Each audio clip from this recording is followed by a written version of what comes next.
Happy Veterans Day, vinyl community. Anthony here up in Boston for our veterans.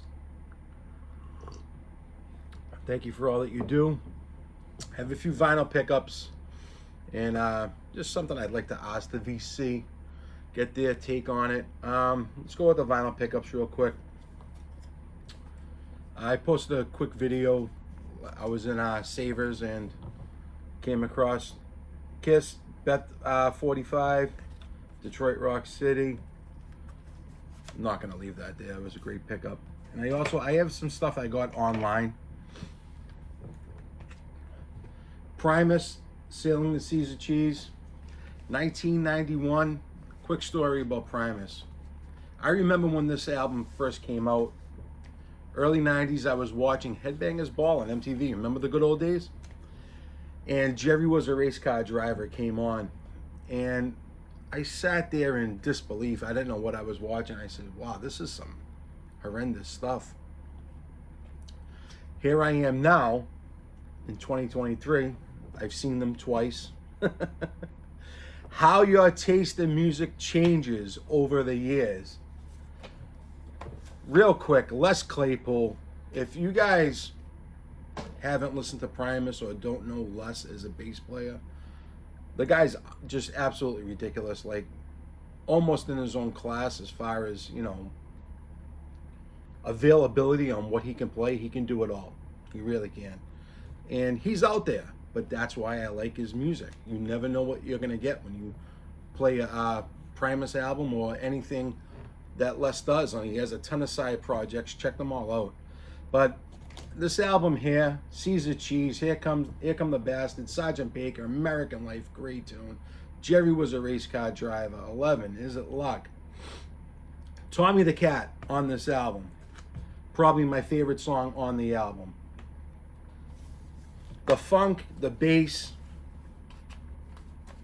constant throughout the entire album. Check out Primus.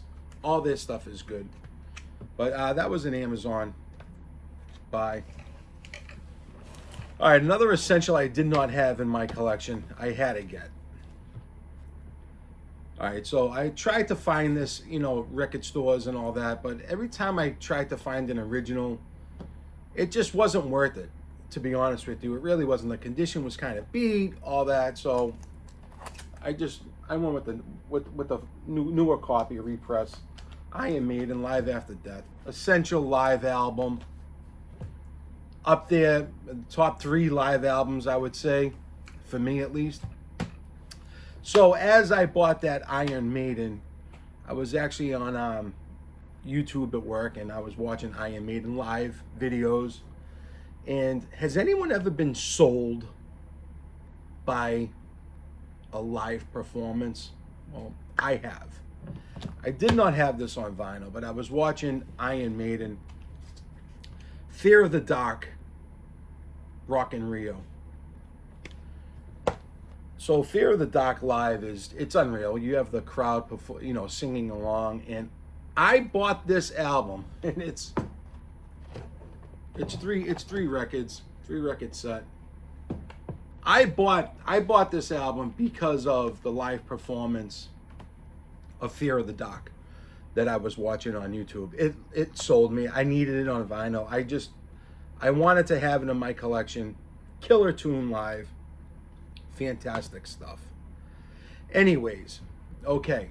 Now, today's my day off. I'm an early riser. I was up early, so I was on my phone seeing if there was any, you know, yard sales going on or, you know, flea market. So I saw a flea market open 9 a.m. At a bingo hall a couple of towns over from me. And it said CDs, music, vinyl, all that. So I went there. So I walked in, it was $1 to get in, and that's fine. I don't care about that. But there was only one vendor who had records, and I was kind of pissed off, but whatever. Only one vendor with records, so I'm flipping through, and they had 2 records that I would consider buying. They had Vixen, Edge of a Broken Heart, 12-inch single, really good shape, looked good, so I set that aside. And they also had Duran Duran live Dutch. It was a promo. I had never seen it before. So I set that aside. So the vendor was doing business with someone else. Of course, I waited patiently. And they came over and I asked the prices of the record. So of course they went on their list. And for the Vixen, Edge of a Broken Heart, they wanted $30. And I'm saying to myself, inside, I'm like getting torn apart. I'm like, $30. I'm like, this is just, it's insanity at this point. It really is. So if they're gonna offer, if they're charging $30, to me that's being a wise ass. So now the wise ass in me comes out. I said, you know that there's eBay and Discogs, right?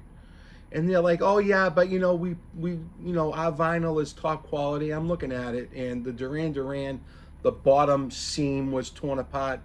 They wanted $90, 90 for the Duran Duran. So I went on Discogs and eBay, which eBay up prices everything anyway. The Duran Duran last sold on Discogs, I think, for like $48. The Edge of a Broken Heart last sold for $12.50 or whatever it was. Now, hear me out, please. I understand that vinyl is the in thing right now. Everyone wants to do it. Everyone wants to make a buck on it.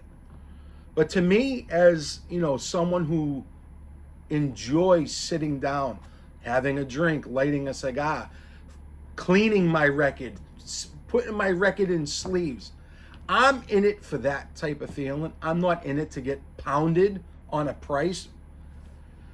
So here I am, like I said, I was just trying to, keep my cool. And I said to them, Discogs, eBay, your price is way off. Like, they're like I said earlier, oh, we hold our vinyl to the highest quality. Like, I'm a man of principle. I would rather, this is where the record store and online debate comes in. I would rather order it off of eBay or Discogs than to purchase from that vendor. I'm not doing it. I'm really not. I'm not doing it. Not when I'm in it for the enjoyment and the love. Like, I went there and I ended up getting pissed off. Like, it's insanity at this point. When people is it gonna end? The price gouging and people just looking to destroy people financially. Wow, is it bad? It's insane. It puts a damper on our hobby. Why does it happen like this? The greed, it's insanity. And this is why I honestly think that, the whole record store thing, like, yeah, I'll go to a record store whenever I can, and I will gladly buy from a record store whenever I can. But I'm at a flea market. A flea market. I felt like it's not Buckingham Palace here, people. Like $90 for a Duran Duran live. And like I said, if it was worth it, I would say, all right, well, it's justified. The bottom seam was split. The vinyl looked good. I got to give them that. The vinyl looked good. But here I am thinking, I got to fix the seam split. The Vixen Edge of a Broken Heart, it's basically almost double. Like, what is wrong with people? So I ended up leaving with nothing, as always. I'm a man of principle. I'm not doing that. Like I said, I'd rather just buy it online and go that way. I don't have to leave my house. It's delivered right there. Than to deal with someone who's not, oh, our prices are firm. All right. Well, you're going to have that inventory for a very, very, very long time. Anyways, that's my view today. Like I said, happy Veterans Day